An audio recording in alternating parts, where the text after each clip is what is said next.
Oke. Oke, Assalamualaikum warahmatullahi wabarakatuh. Selamat siang, ya teman-teman. Kelas A5, A5 berapa nih? A57 ya, A57 reguler, ya. Mungkin kita sudah cukup jauh nih ya, sudah di pertemuan ke-9 ya. Jadi masuk ke sini nanti ya, masuk ke pembayaran. Nah ini ya. Jadi kita masuk ke pembayaran. Jadi nanti teman-teman dilihat nanti video pemaparan saya ya tentang pembayaran ya. Itu ada di YouTube ya. Nanti saya share ke grup ya videonya ya.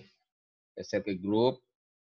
Itu disimak aja tentang pembayaran pajak ya, mulai dari pengertiannya ya.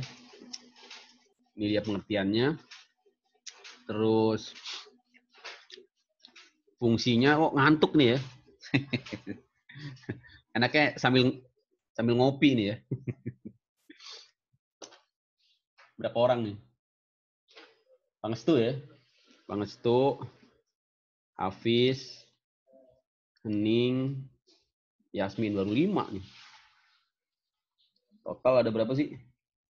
Total ada 11 ya. Sandi mana Sandi nih? Sandi Asgar.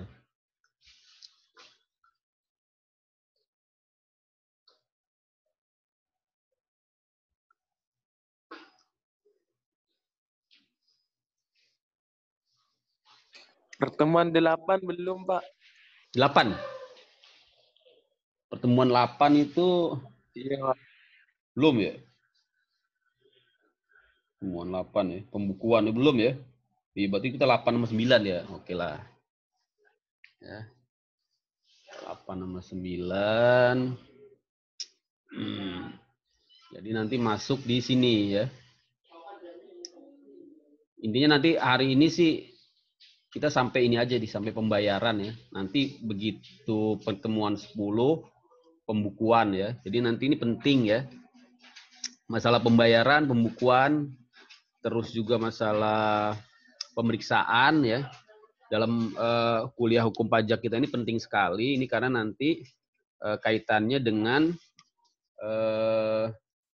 sistem self assessment ya.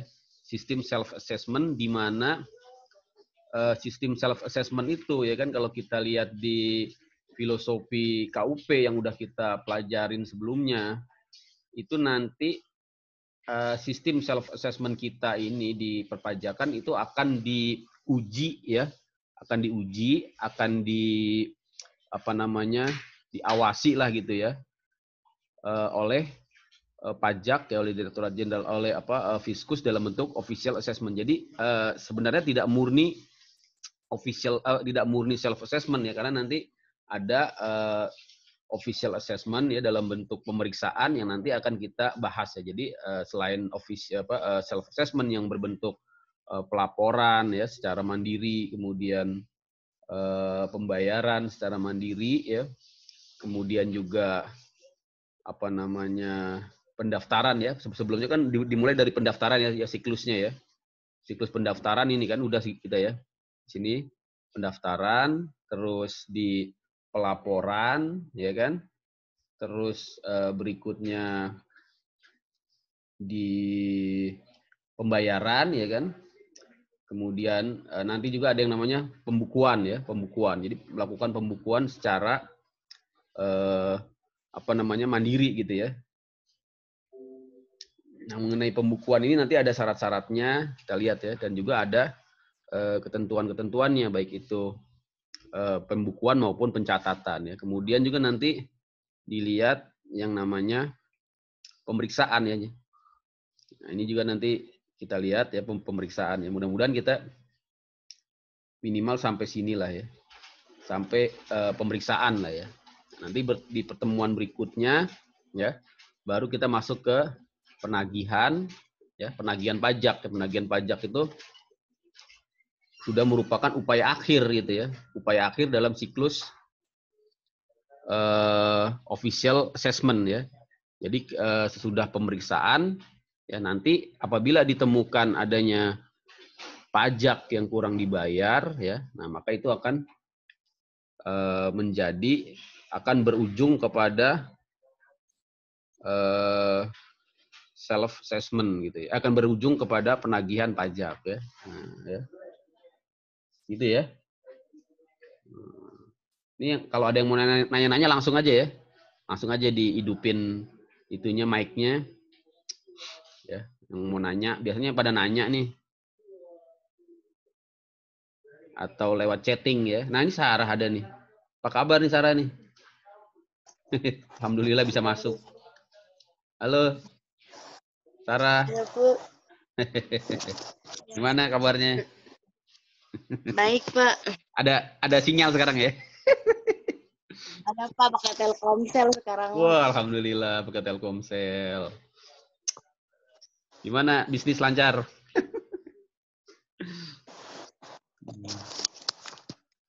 Jadi apa tadi? Ya itu ya. Jadi itu seluruh bahasan materi ya yang akan kita bahas gitu ya. Nah, karena jadi dan itu sebenarnya sudah ada ya di YouTube ya. Jadi dicek aja YouTube-nya ini ya. Kita lihat ya YouTube-nya. Nah,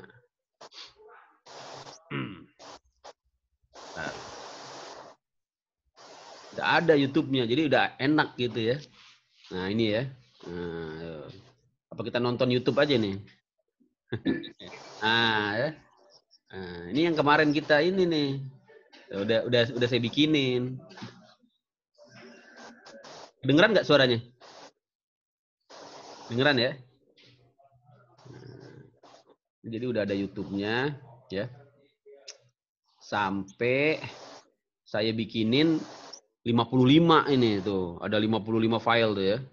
Nah, nanti tinggal dicocokin aja. Kita kan materi hukum pajak sekarang baru di sini ya, baru pertemuan 9 ya. Baru pertemuan 9 apa 10 gitu kan. Berarti kita masuk Selamat siang, Sandi. Pak. Masya Allah. Selamat siang. Oh. Mana yang Pak, mukanya? ini Wah. Cerah kayaknya nih ya. Ini Pak, lagi puasa jadi cerah. Puasa ya. Jangan lupa itu ya. Makan siang ya biar kuat puasanya. Canda. Itu mah Pak, kalau makan siang itu kerjaannya Fahim, Pak. Siapa? Fahim ya. Makan siang biar Fahim, puasanya kuat ya. Mana orangnya dia? Enggak ada mukanya nih. Fahim mana Fahim? Nah, ini enggak ada. Sahurnya jam 9 ya. Fahim masih ini ya. Sahur kali. Fahim mana nih? Tapi rajin dia. Saya Pak, Fahim Pak. Al Pak, Al. Oh, Al. Oh, namanya Al di sini. Namanya pengen Al sekarang, Pak. Keren banget Al. Ngalah-ngalahin Al L dulu tuh ya. Sepupunya Pak. Oh, sepupunya ya. Mana sih mukanya? Lupa deh. Itu cuma punggungnya doang kelihatan. Punggungnya doang.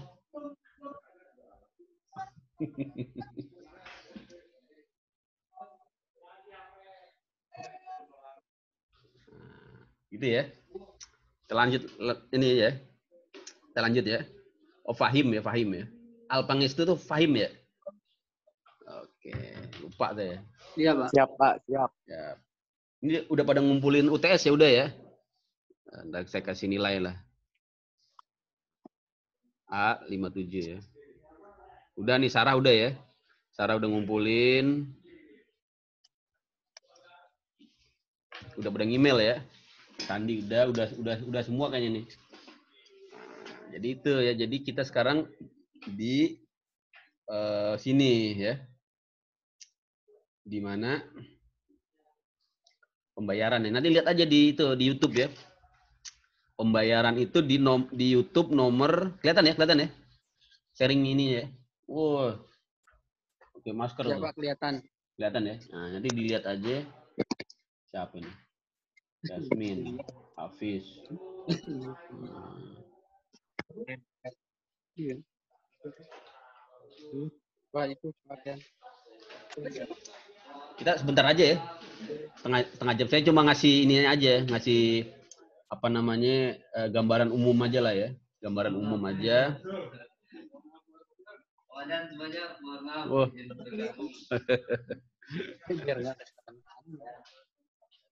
Nah, jadi kalau untuk apa namanya SPT ya, pelaporan SPT udah belum? Oh, pajak internasional ya, pajak internasional juga belum ya? Pajak internasional udah apa belum ya? Udah ya. Belum, Pak. Slide-nya Belum ya? belum. Belum Di ya? ujian ada. Ujian aja ya? Slide-nya belum ya? Dikasih, Pak. Slide-nya udah belum slide-nya? Iya, Pak. Oh, belum ya? Belum. Waduh. Kok pada bisa tuh jawabnya? Jago-jago. Nonton YouTube. Oh, gara-gara YouTube ya? Oh, pelan-pelan dilihat gitu. Berarti mendingan gitu ya? Mendingan nggak usah saya kasih slide-nya ya. Nontonnya di Kasih YouTube aja, Pak. Hah? Kasih slide aja, Pak. Ntar ya. Oh, pajak internasional belum ya? Oh, Siap, belum. belum, Pak. Seru tuh padahal tuh kan pajak internasional tuh ya. Kasus-kasusnya macam-macam tuh. Nah, kalau di YouTube-nya banyak banget tuh saya bikin tuh. Ya, dari mulai yang nomor 23 sampai nomor 30 ya. Terus studi kasusnya 31 sampai 33 ya. 3 sampai 34 gitu ya. Nah, satu itu kan berapa menit tuh ya? 10 menit ya. Nah, terus filosofi KUP ya. Ah, ini udah ya, kemarin udah ya, KUP udah. Kita udah bahas masalah MPWP ya kan, PKP. Nah, itu banyak tuh yang nanya tuh, bagus tuh. Nah. Ajeng nggak bisa join, Ajeng. Ini ada di sini.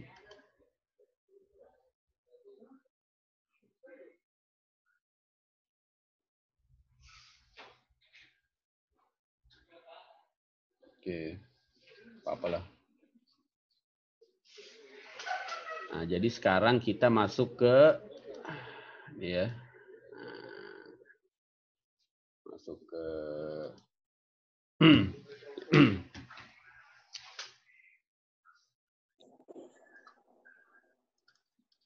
Sandi, jangan nonton yang aneh-aneh, San.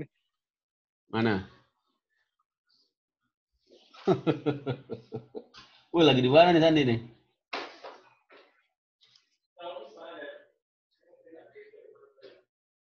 Kok ada antivirus nih? Oke ya.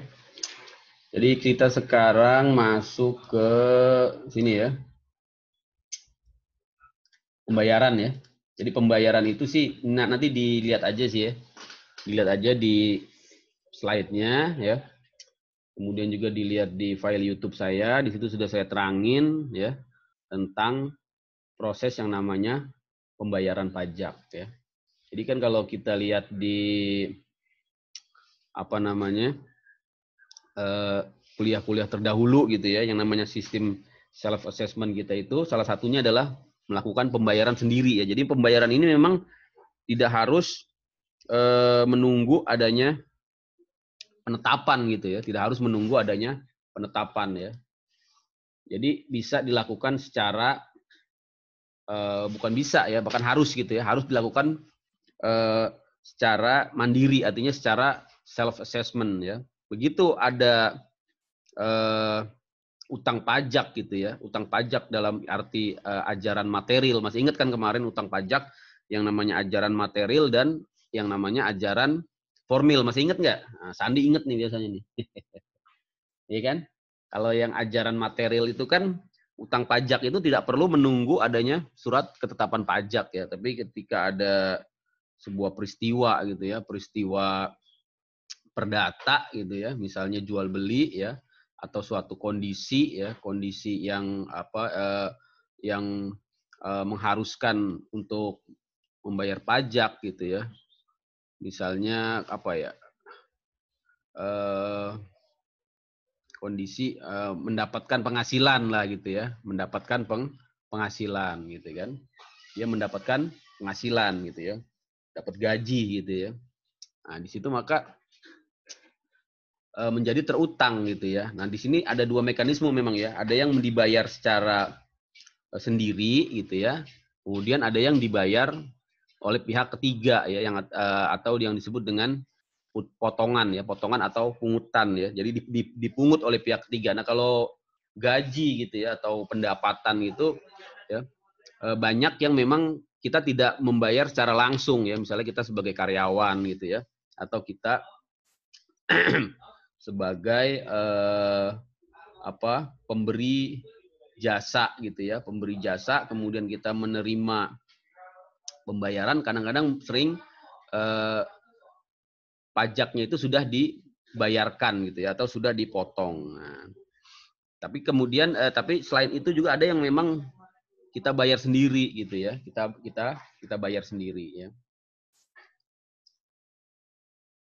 Nah, ini ya. Jadi kita lihat. Nah, untuk yang dibayar sendiri, maka membayarnya dengan menggunakan surat setoran pajak ya. Dengan menggunakan surat setoran pajak. Ini taruh di atas aja bagus ini. Nah, nah, biar kelihatan semua ya. Nah, taruh di sini ya, bagus ya. Jadi nanti menggunakan yang namanya surat setoran pajak ya, SSP. Nah, tapi sekarang sudah berkembang gitu ya, sudah berkembang di mana pembayaran pajak ini nanti tidak lagi menggunakan surat gitu ya, dengan menggunakan dokumen elektronik ya, yaitu billing ya, dengan menggunakan billing ya, kemudian dari billing itu kita melakukan pembayaran ya, melakukan pembayaran secara online bisa ya, yaitu bisa dari bank gitu ya, bisa juga dari ATM gitu ya, bisa juga dari internet banking ya, bahkan bisa juga pakai fintech ya sekarang ya, pakai kayak Tokopedia itu sudah ada menu gitu ya buat bayar pajak ya. Saya kira itu. Nah, di sini yang harus dipahamin ya dari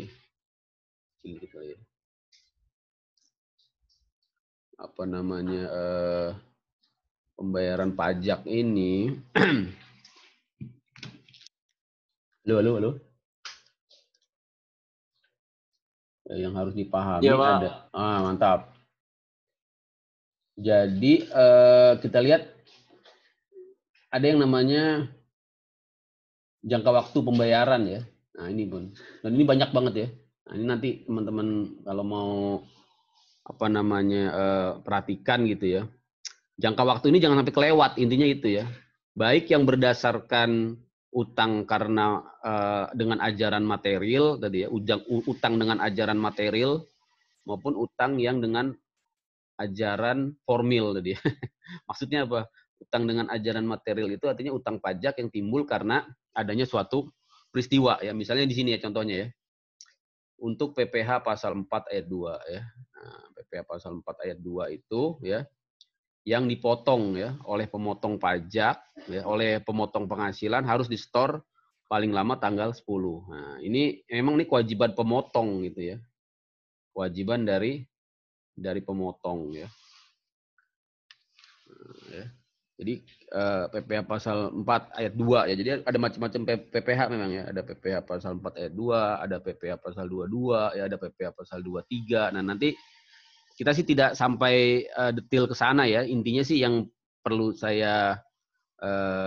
kita pahami gitu ya di dalam kuliah hukum pajak ini. Artinya nanti ada kewajiban gitu ya, ada kewajiban pembayaran yang itu apabila terlewati jatuh temponya, maka di situ akan berbuah sanksi gitu ya, akan berbuah sanksi ya. Akan berbuah sanksi gitu ya. Nah, misalnya ini ya, pasal 4 ayat 2. Pasal 4 ayat 2 ini kan biasanya terkait dengan pajak final gitu ya. Pajak final atas pengalihan hak atas tanah ya atau bangunan. Nah, ini biasanya kalau kita jual beli tanah gitu kan, jual beli tanah atau kita sewa gitu ya. Sewa juga bisa ya, sewa juga bisa. Nah, itu sebenarnya secara normatif gitu ya. Secara normatif itu kita harus bayar pajak gitu ya. Bayar pajak ya. Pajaknya emang tapi memang kadang-kadang ya itu ya karena memang hukum pajak ini belum terlalu dipahami gitu ya, dan juga memang penegakannya juga Nah, itu antara hukum di buku gitu ya, law in book ya dengan law in action memang ada gap yang jauh gitu ya. Contohnya dalam hal sewa ya, kita memang jarang gitu ya mendapati, terutama yang sewa-sewa rumah ya, sewa rumah atau kamar yang ada di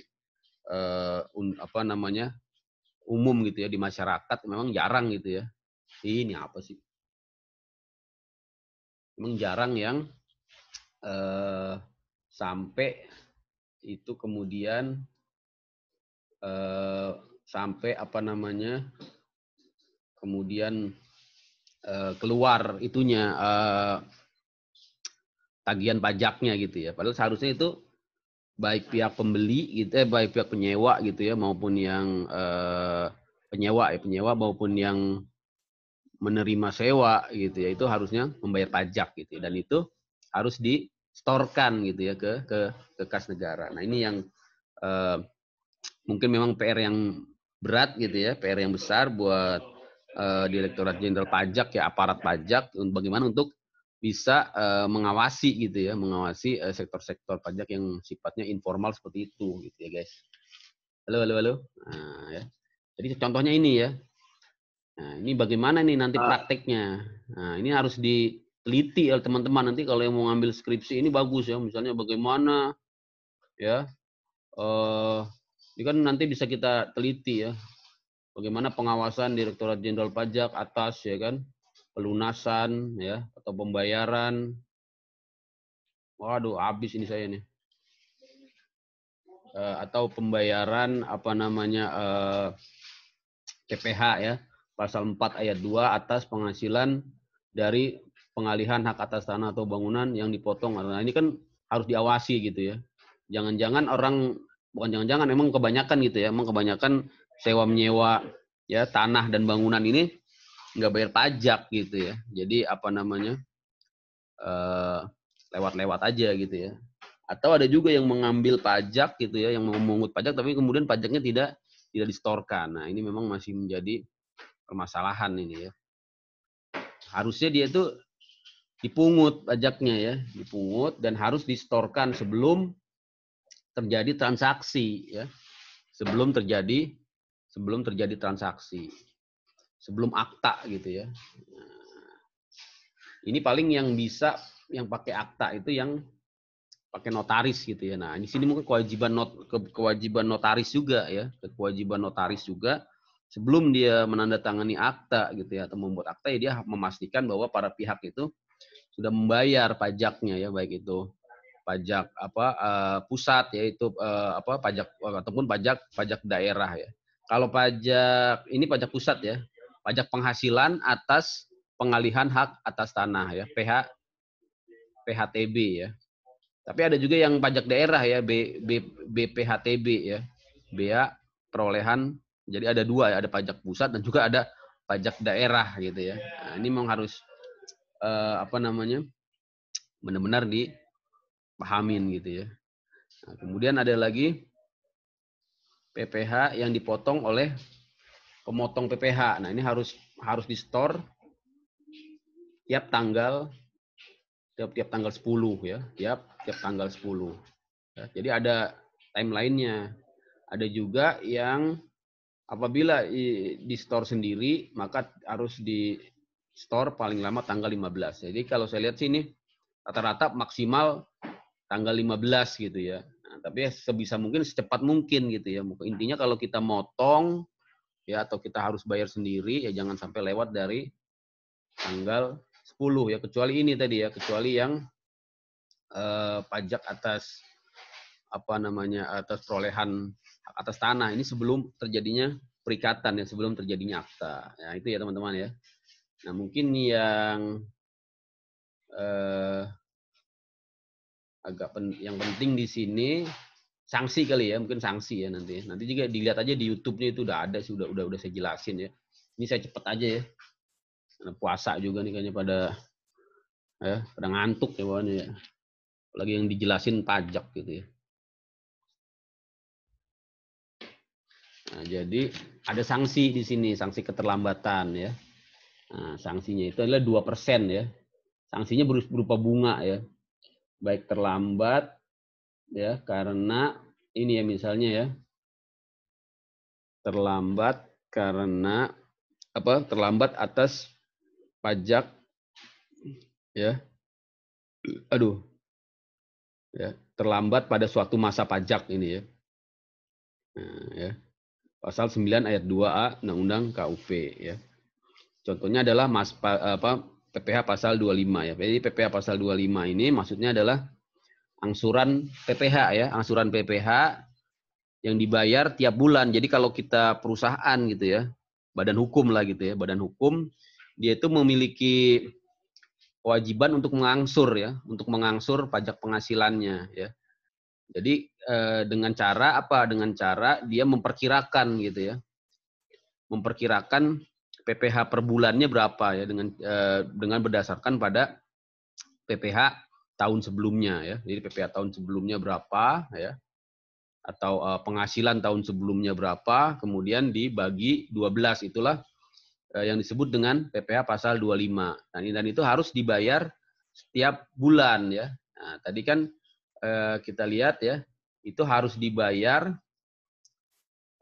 misalnya ini ya sebelum jatuh tempo ya. Dan apabila lewat dari jatuh tempo, maka dia kena denda 2% ya. Contohnya ini ya.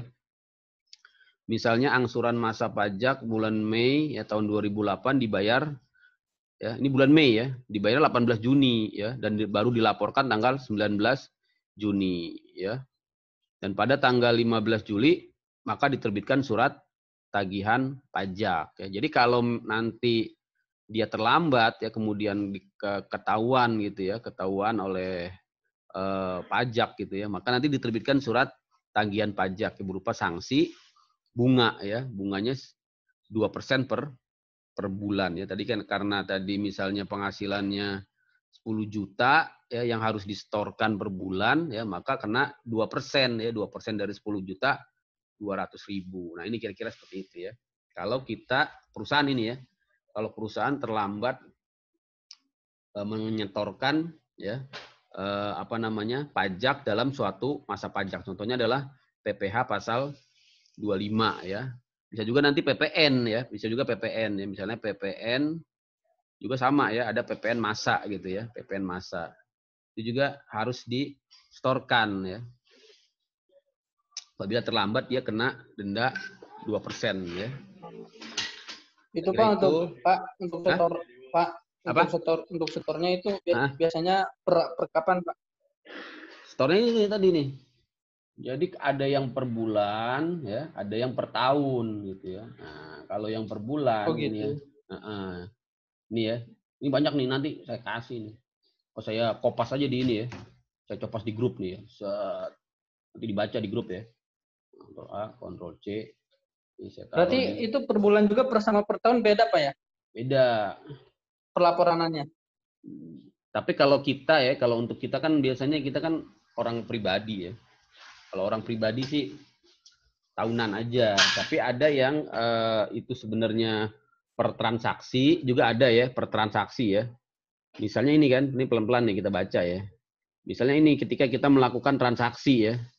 Ketika kita melakukan transaksi jual beli tanah atau bangunan. Nah, maka di sini harus store ya, harus store sebelum adanya perikatan ya. Nah, kalau itu kan nggak harus nunggu setahun, pokoknya kita ada transaksi ya kita bayar ya. Misalnya ada transaksi sewa ya. Begitu juga transaksi jual beli tanah ya. Kemudian ada juga misalnya kita mendapatkan penghasilan ya. Nah, kalau kita mendapatkan penghasilan itu kan biasanya memang kalau kita sebagai karyawan gitu ya atau kita sebagai pemberi jasa gitu ya, biasanya kan udah dipotong ya. Udah dipotong oleh orang yang membayar gitu ya, oleh yang memberikan penghasilan. Nah, kalau kayak gitu sih itu menjadi kewajiban dari si pemberi penghasilan gitu ya. Baik kalau kita karyawan ya itu kewajiban dari perusahaan gitu ya. Nah, kita di situ bisa kita cuma nanti meminta bukti store-nya aja ya, kita minta bukti potong ya, bukan bukti store ya. Kita minta bukti potongnya untuk nanti dilaporkan di akhir tahun ya. Nah, ini macam-macam ya. Tadi ada yang dibayarkan tiap bulan ya. Nah, tapi juga macam-macam ini ya, baik itu PPH ya, maupun PPN ya. Ada yang tiap bulan ya. Tiap bulan itu biasanya untuk perusahaan ya, untuk perusahaan ya, atau pengusaha gitu ya. Nah, kalau dia itu PPH ya, nah dia itu perusahaan ya, untuk perusahaan ya. Kalau untuk pribadi sih enggak ya. Kemudian juga untuk PPN ya. PPN ini kaitannya dengan pengusaha kena pajak ya, PKP ya. Kalau kita sebagai konsumen sih enggak. Kita sih bayarnya udah pasti bayar kalau kita pas kita beli barang gitu kan. Pas kita beli barang, nah di situ kan udah ada komponen pajaknya ya kalau kita beli dari perusahaan yang kena pajak gitu ya. Kita pasti di situ udah ditambahin, udah include harga 10%. Nah, tapi si pengusaha kena pajaknya ini ya, pengusaha kena pajak misalnya toko elektronik yang omsetnya udah di atas 4,8 M, nah dia wajib menyetor ya, wajib menyetor ke kas negara ya setiap bulan. Yang di sini paling lama tanggal 15 ya, bulan berikutnya ya. Nah, itu ya. Jadi PPN yang terutang atas pemanfaatan barang kena pajak ya. Nah, ya. Harus di store tanggal 10 ya. PPN PPN atau PPNBM yang terutang pada masa pajak harus di store paling lama akhir bulan ya, akhir bulan berikutnya ya. Harus disetor paling lama akhir bulan berikutnya setelah masa pajak. Jadi intinya harus disetorkan bulan berikutnya ya. Ada yang tanggal 15 tadi ya. Tergantung jenis jenis transaksinya ya. Kalau barang tidak